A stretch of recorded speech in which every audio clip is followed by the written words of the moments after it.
also here if we haven't met yet. One of the efforts that's most important in our AGs and in our schools is that we learn to take care of each other. And it's so important, in fact, that lots of Oregonians in the legislature and in resource centers felt strongly that a critical part of being able to take care of each other was to educate students on the Sex Abuse Prevention Act.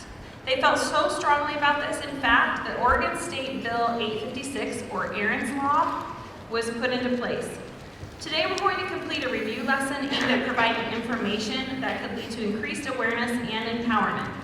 Some of the topics can be difficult or complex for students and staff, so it's crucially important that we do our best to make sure that we're all committed to respect and sensitivity during this presentation. I know that sometimes when topics are uncomfortable, it's easy to giggle nervously or lean over and start whispering to your neighbor, and so I just want to be clear that the expectation today is that does not happen.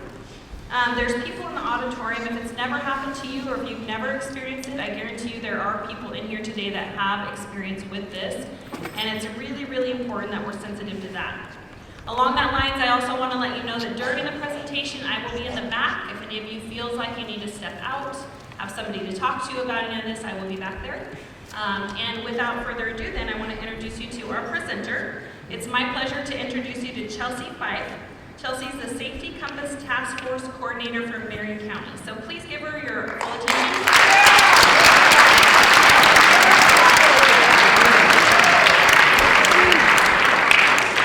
Good morning. As she said, my name is Chelsea, and I work for Safety Compass. If you could just bear with me, I've lost my voice. And so my voice might be a little bit scratchy throughout the presentation, but I am here to talk to you guys about internet safety. I know that's something that's talked about often, and so we're going to talk a little about internet safety, interpersonal violence, because that can play itself out in a number of different ways, and healthy boundaries around the two of those things. So what I would like to do is start out by talking a little bit about social media. So up on this slide, I have listed some social media accounts, some dating profiles, and even some sugar daddy accounts, and I know that that's like not always comfortable to talk about. So I want you to raise your hand if you have any kind of social media. Anybody? Let's go. Okay. Okay, all right, now put your hands down. Put your hands down. I want you to raise your hand now if you have ever had anybody slide into your DMs before.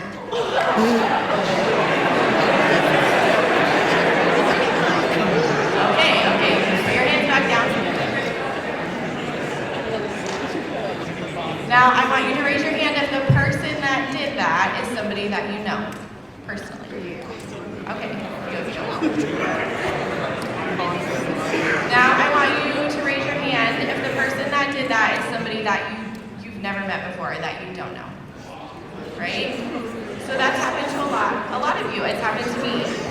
And it's something that's important to be aware of. It's nothing that any of you have done wrong, but it's just something to be aware of as far as internet safety goes. And we're going to talk a little bit more about that and what healthy boundaries around that look like. So as long as we're talking about social media or any kind of dating accounts or whatever, there are a lot of different pros and cons to social media, and I think that some of the pros that we could all agree on are that you can learn about the world, you can stay in contact with friends and family who maybe don't live around you, right? Like I have friends and family who live in Europe and Africa and Australia, and I get to keep in touch with them and see what's going on in their lives because of social media, and they can keep in touch with me. So you can share photos with your friends and family and make new friends. You have real-time access to news and social connection. So those are all like pros, right, to social media, but then there are also some cons. So using social media exposes you to online bullying, exposure to individuals not known by you outside of the internet life, including deception of identity, right? Because all of those people that have messaged you that you don't know, like you don't actually know who those people are, or if they are the person that they say they are. You also have access to adult material, including sexual content and pornography. And you also have exposure to online recruitment by human traffickers or pimps. And so we're going to talk a little bit more about that as we get further into the presentation. As far as online bullying goes, that is something that is definitely more prevalent and readily available to happen because of social media and cell phones and the internet. So statistically, at least half of you in this room have experienced some kind of cyberbullying. Between 10 to 20% of youth will experience some kind of chronic or ongoing cyberbullying, and more than 80% of cyberbullying is conveyed via cell phones. Raise your hand if you have a cell phone. Okay. See, so this is something that's like really prevalent, and statistically there are a lot of you that have dealt with that, and so it's important to understand and be able to have some healthy boundaries around it. So we're going to talk about what happens when your online life, your life on social media and the internet moves toward your real life. And we're going to switch gears just a tad and talk about interpersonal violence. Interpersonal violence, which is also known as intimate partner violence or domestic violence, is a pattern of behavior that is used to establish power and control over another person through fear and intimidation, and often includes threat or use of violence. So that can play itself out in a few different ways, both physical, emotional, and sexual. And on this slide are some questions that you can ask yourself about maybe somebody that you're dating or in a relationship with to get an idea of whether you're experiencing some kind of domestic violence. So are you with a person who puts you down or scares you or loses his or her temper quickly? Are you with somebody who hits, pushes, chokes, restrains, or physically harms you or your children or your pets in some kind of way? Are they pressuring you to have sex or forcing you to have sex when you don't want to? Do they threaten to disclose personal or sensitive information like LGBTQ status or immigration status? Are they jealous and possessive? Do they check up on you all the time or won't accept a breakup? Or are you with somebody who prevents you or makes it difficult for you to see your friends and family? So those are all some questions to ask yourself about whether you're experiencing dating violence or interpersonal violence. And in that last slide, we talked about somebody who forces you to have sex or pressures you to have sex when you don't want to.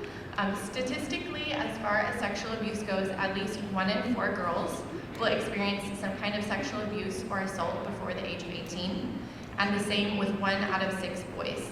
So it's something that's happened statistically to a lot of you in this room already, and it's really important to be aware of.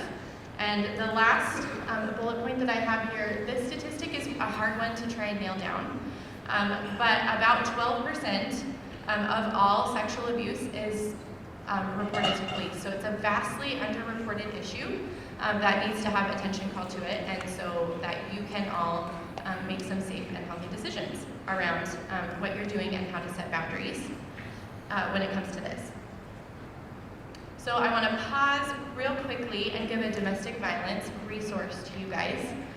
If you're experiencing any kind of domestic violence, sexual, emotional, or physical, you can always call the Center for Hope and Safety. They have there's their phone number and their website. They have a 24/7 crisis line, so if you are experiencing some kind of crisis, you can always call and talk to somebody. They can help you with safety planning. They can help you get safe shelter if that's something that you need, and offer support and connection to other resources in Marion County. So I will make sure that this is available to you guys after this presentation, just so that you have it readily available to you if that's something that you need. So we're going to continue to switch gears a little bit and talk about sex trafficking. Sex trafficking is really prevalent in Marion County, and I don't think that it's talked about a lot, and it's definitely a hard topic to discuss. So we're just going to kind of talk about what it is and who's experiencing it and resources for that as well. So sex trafficking is the recruitment, harboring, transportation, provision, or obtaining of a person for the purpose of a commercial sex act, in which the commercial sex act is induced by forced, fraud, or coercion, or in which the person induced to perform such an act has not attained 18 years of age. So when we're talking about sex trafficking, we want to talk about numbers and statistics. About 1 in 6 children who run away from home become commercial sexual exploitation victims. So people who are running away from home or not living at home are much more at risk for becoming a victim. And Safety Compass, who I work for, has served over 200 youth survivors from Marion and Clackamas County in the last year, and many more from Washington County and the Portland area as well. So this is something that's happening very frequently, and a lot of people are experiencing. Most people report that the age that a youth is first exploited in the commercial sex industry is 13. And also, beyond that, most report entering under the age of 18. So anywhere between the age of 13 to 18 is when people are being exposed to the commercial sex industry.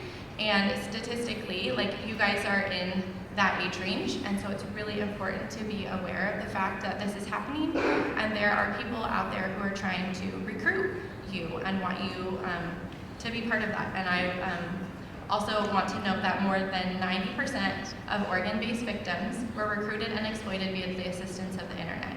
So when we're talking about social media and internet safety, it's really, really important to be aware and know that the people who are maybe reaching out to you they don't have your best interest in mind.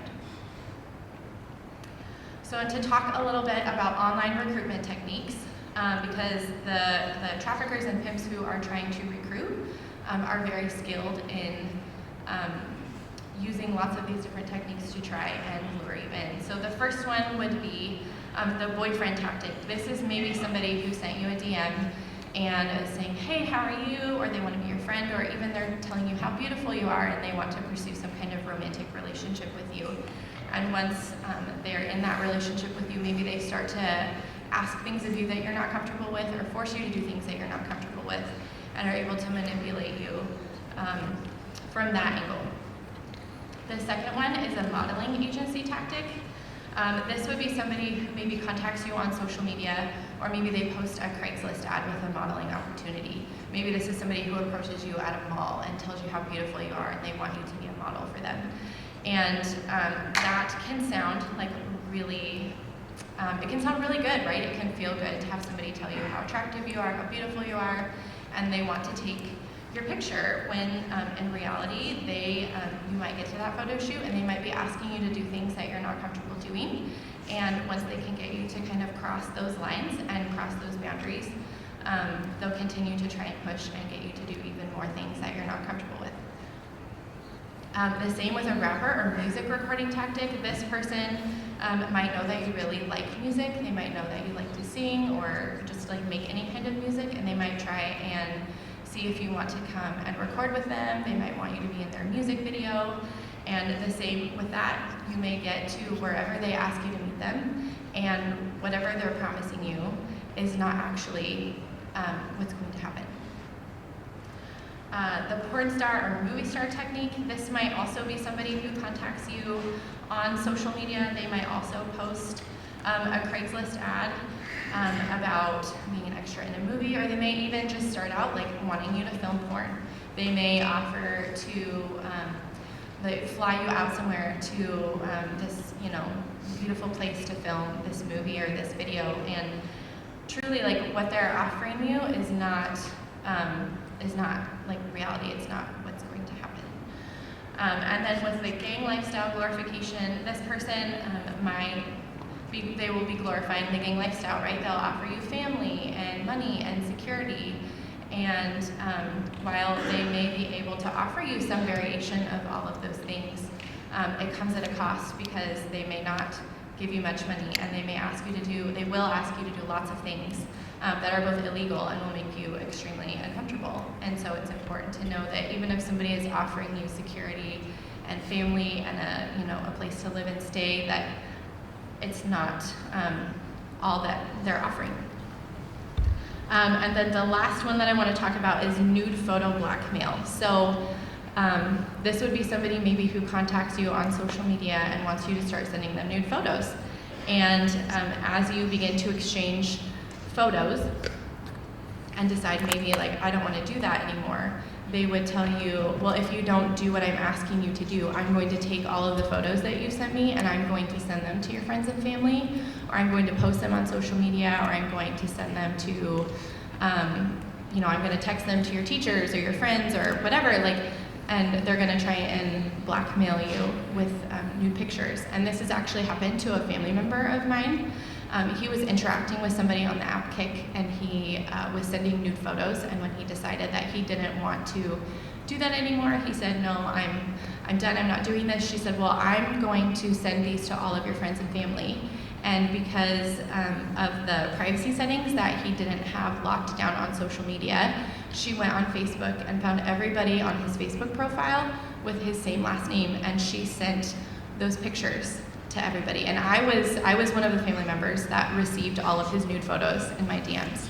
So it's something that happens. It's super uncomfortable, right? And it's like sexting and exchanging nude photos is a common thing, and so it's so important. Like, I can't stress how important it is to be extremely careful with what kind of pictures you're taking and who you're sending them to. Now, this family member of mine, I don't think that he was necessarily being groomed for sex trafficking, but it's important to also know that beyond the sex trafficking, grooming, like nude photo blackmail is something that can happen, like, regardless of who you're talking to. So now that we've kind of like talked about all of the different forms of interpersonal violence, I want to talk a little bit about boundaries, right? Because we've unpacked all of these issues, and now we need to figure out how we can like protect ourselves around that. Boundaries are information that teach the world how we expect to be interacted with. And people who don't respect online boundaries are not likely to respect your real life boundaries, right? So it can feel like less personal to be interacting with somebody online because there's not any face-to-face contact, but that doesn't make them any less accessible to you. And so I want to talk a little bit briefly about make a date, break a date. So when I'm talking about make a date, break a date, I mean that say you set up a date with somebody and maybe it's somebody that you know. And so you set up this date, and one way to like vet them and see what kind of a person they are is at the last minute to be like, I'm just not going to be able to make it today. Something came up. I'm really sorry, but you're like a really cool person. I still want to hang out with you, but tonight won't work. And you see what kind of reaction they give you. And so if they fly off the handle and get really upset with you, or maybe they start like getting really angry, there's a really good chance that as you continue in relationship with them, that's the kind of reaction that they're going to have when you try and set other boundaries and tell them no. And so if they react instead saying, hey, I understand, I'm really sorry, like I'm really bummed, I wanted to hang out with you, but let's find another day to hang out. That's a good indicator that that's somebody who's going to respect your other boundaries, right? Because when you're in a relationship with somebody and they're maybe trying to push you to do something that you're not comfortable with, or maybe they're wanting to have sex with you and you're not wanting to do that, being able to say no and have somebody like respect that, like knowing the kind of person that they are, is really important. And then the last point that I also want to emphasize is privacy settings online. And I'm sure that you guys have heard this over and over about don't talk to strangers online, but it's super, super important. As we've talked about, there are a lot of people who are trying to contact you and talk to you who don't have your best interest in mind. And so the family member, for example, that I gave you the little story about his nude photos, if he had more private settings on Facebook and strangers couldn't see who his friends were or who his girlfriend was or where he lived, like there